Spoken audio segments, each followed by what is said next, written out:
अस्सलामुअलैकुम, क्या हाल चाल है। उम्मीद करती हूँ आप सब ठीक होंगे। आई एम शमा असलम। मैं डिस्कस करूँगी आज एफएससी पार्ट 2 का topic excretory products of animals, जिसमें हम लोग बात करेंगे कि मुख्तलिफ़ तरह के जो एनिमल्स हैं वो मुख्तलिफ़ तरह के जो एक्सक्रीटरी प्रोडक्ट्स हैं उनको रिलीज़ करते हैं। अगर हम बात करें हाइपोटोनिक एनवायरनमेंट में जो एनिमल्स एग्जिस्ट कर रहे हैं तो वो उनका जो एक्सक्रीटरी प्रोडक्ट होगी वो वाटर होगी, और जो हाइपोटोनिक एनवायरनमेंट में एनिमल सर्वाइवल कर रहे हैं मतलब कि हाइपर टोनिक एनवायरनमेंट, तो वो साल्ट उनकी सिटी प्रोडक्ट्स हो गए। ठीक है, मैं दोबारा से रिपीट कर रही हूँ, excretory products in hypotonic environment that is the water.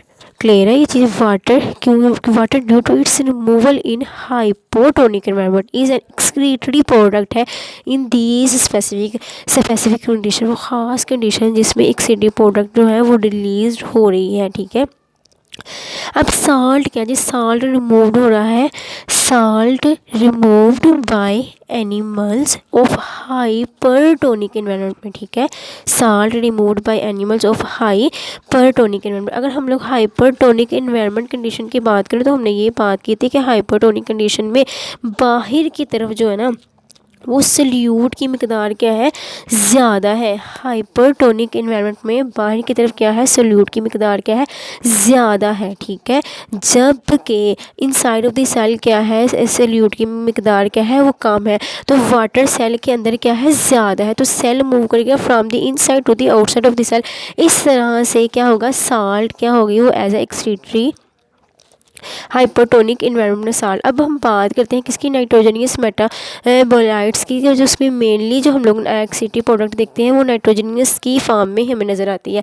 आमतौर पर होता क्या है कि जब भी अमाइनो एसिड को कैटाबॉलिज्म किया जाता है, कैटाबॉलिज्म ऑफ अमाइनो एसिड, तो क्या हमारे पास रिलीज होता है, हमारे पास एक अमाइनो ग्रुप रिलीज होता है।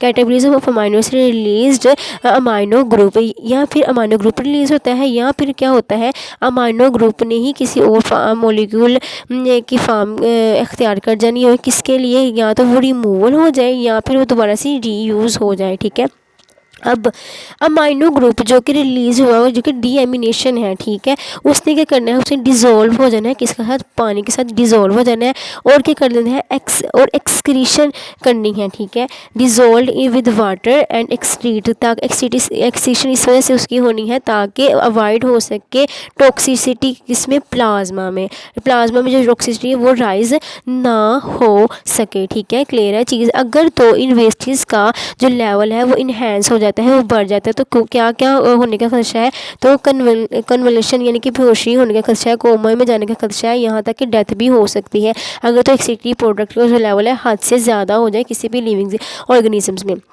अगर तो नाइट्रोजनियस एक्सेस अमाउंट में एक्सक्रीट हो रही है एनिमल्स में, तो वो किस फॉर्म में होगी, वो अमोनिया की फॉर्म में होगी, यूरिया की फॉर्म में होगी, और यूरिक एसिड की फॉर्म में होगी।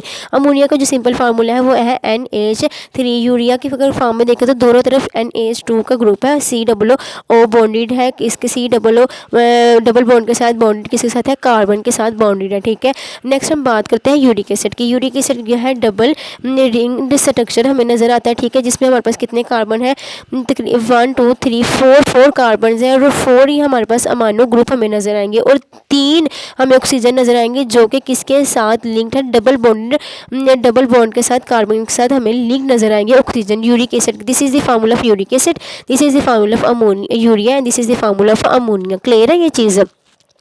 नेक्स्ट अभी हमने बात की थी कि अगर नाइट्रोजन जो है ना वो एक्सेस अमाउंट में रिलीज़ हो रहा है, कहाँ से, किसी भी एनिमल से, अगर तो उसकी क्वांटिटी लोअर है, लोअर क्वांटिटी ऑफ नाइट्रोजन है, तो फिर क्या होगा, अगर लोअर क्वांटिटी ऑफ नाइट्रोजन है तो एक्सक्रीट होगा, किस फॉर्म में नाइट्रोजन एक्सक्रीट होगी, उसने क्या करना है, उसने कंपाउंड्स बना लेने हैं। कंपाउंड्स किस फॉर्म में बना लेंगे, क्रिएटिनाइन की फॉर्म में, ठीक है, या फिर ट्राई मिथाइल अमाइन ऑक्साइड बना देगी। क्लियर है ये चीज़, ये सारे के सारे कंपाउंड्स हैं। क्लियर है, अगर तो बहुत कम अमाउंट ऑफ नाइट्रोजन एक्सक्रीट हो रही है किसी भी जानदार में, तो फिर क्या होगा, अमाइनो एसिड रिलीज़ होगा, प्यूरिन्स होगी और पाइरिमिडीन्स होगी।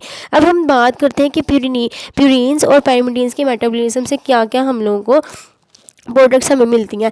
ये प्यूरिन्स और पायरिमिडीन्स बेसिकली बेसिस हैं, ठीक है। हम लोग बात कर लेंगे metabolic products of purine and pyrimidines की। ये बेसिस है, इन्होंने क्या करना है, प्रोड्यूस करना है significant of amount of nitrogen wastage को प्रोड्यूस करना है। किसकी सिग्निफिकेंट अमाउंट ऑफ नाइट्रोजन, किसकी प्रोड्यूस की, हाइपोजेंथीन, जेंथीन की फॉर्म में, यूरिक एसिड की फॉर्म में, एलेंटोन की फॉर्म में, यूरिया और अमाइनो एसिड अमोनिया। मैंने 6 आपको प्रोडक्ट्स के नेम बताएंगे, नाइट्रोजन वेस्टेज के नेम बताए हैं कि बेसिस ने प्रोड्यूस करनी है ख़ास अमाउंट ऑफ नाइट्रोजनियस वेस्टेज, ठीक है।